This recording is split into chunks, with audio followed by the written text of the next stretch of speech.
Excellency, I was also once approached whether I wanted my name to be added. I never had a single cow, but my name was going to appear. Our bishops and the clergy, leaders of political parties, I see many of the national resistance movement.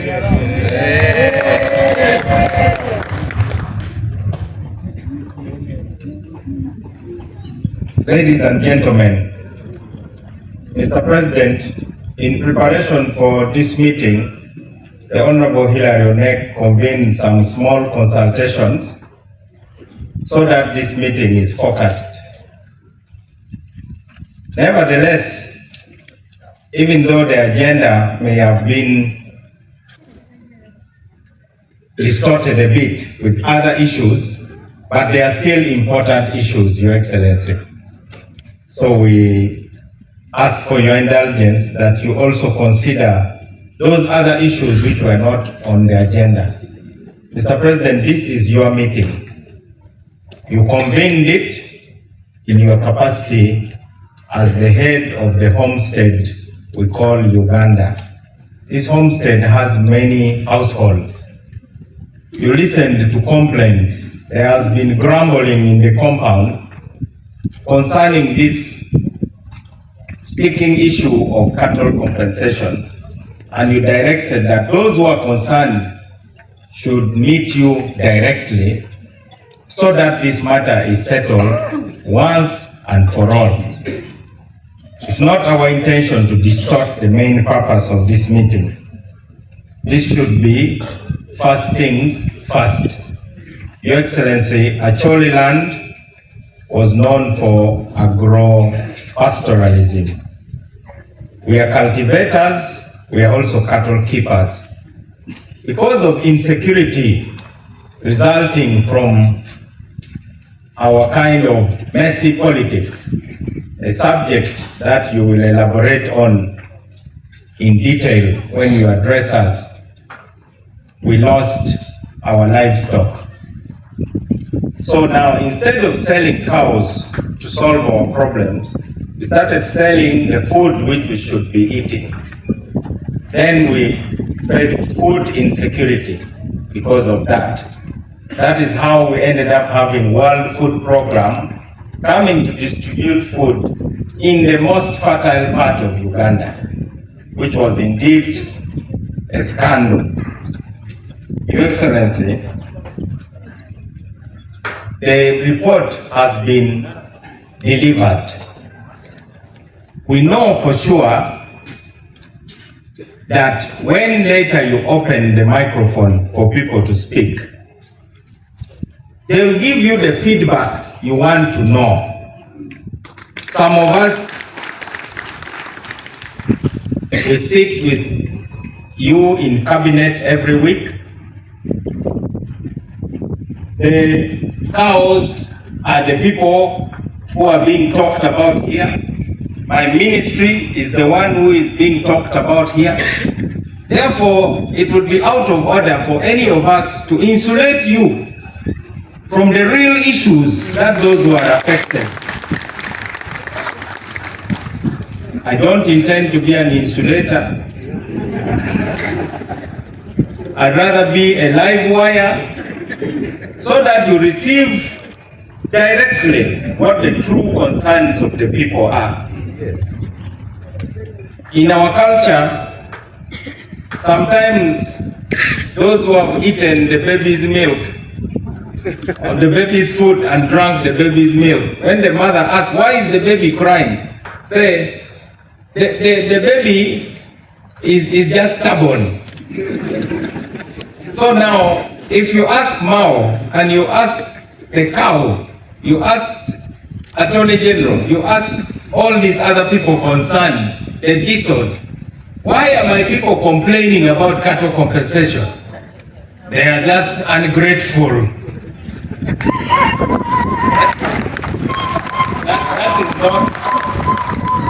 That is not our job. Today, we have to tell you that there are problems with the manner in which your policy is being implemented. You are the one who told the complainants that get out of court. I'm the head of this household. You are my people. Let's find a way of paying you. Then the lawyers came in, causing more confusion. Then the thieves also came in, causing more confusion. Then there are those who are now trading the old policy. Your Excellency, I was also once approached whether I wanted my name to be added. I never had a single cow, but my name was going to appear. These are the problems we want to solve, and we want to solve it together. The purpose of this meeting is not to accuse anybody, but if anybody is found who has interfered with your promise, they should face the full force of the law. I believe that that is the main purpose of this meeting, because you demanded that you want to be face to face with the real concerned people. This meeting is not for the Minister of Justice, it is not for the Attorney General, it is not for any of the cows and others. This is a meeting of those who will come and stand and say, Mr. President, I have my data card here. I was expecting money. Why is my money not coming? Then you can say, Mr. Mao, explain why the money is not coming. Yes. I believe that's the only reason why I'm here, but also to explain to you the problems we are facing, which is mainly a problem of resources. As you have been told by the Deputy Attorney General, some of the financial years, no money has been released. The parties who have been in court have also not agreed. Up to now, the court has no record of what they have agreed to implement. Because the court said, go and agree how you will settle this matter. There is nothing in court even to say that this is what they have agreed on how to do it. We don't want this to be a bottomless pit. Finally, Your Excellency, there are many other issues that have been raised. We thank you for the government policy to renovate the traditional schools, like Kipum High, where the late General Ronda studied, Bulu High School, Sacred Heart, where people like the late Cecilia Wall and Amelia Chambard studied, St. Joseph's College, Laibi, and many other traditional schools. We also thank those who have brought the idea of linking Enioga to the Presidential Skilling Center. Through the peace process, these child soldiers were disarmed. They used to hold guns. Now they need the gun to be replaced with tools so that they can become carpenters, they can become welders, they can become plumbers. Then they will be able to serve the country better instead of pursuing certificates that are useless. These are good ideas that have come up. There are also many other issues our traditional leader has talked about. Your Excellency, these are long-term issues that the Ministry of Justice is going to capture under the Transitional Justice Bill, which is ready. Unfortunately, it is with the Ministry of Internal Affairs. It is not under our ministry. But we are working to ensure that we do something which will ensure national healing so that this homestead called Uganda can stand together under your leadership. You are the only one under whose oath there is that passage to promote the welfare of the people of Uganda.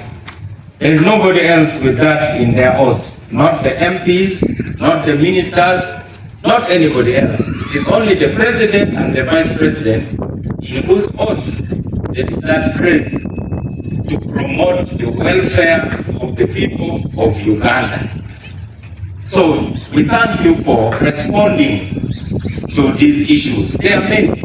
The injustices, the massacres that happened here, human rights abuses. My in-laws of Namukora just sent me a piece of paper. Gulu University, Mr. President.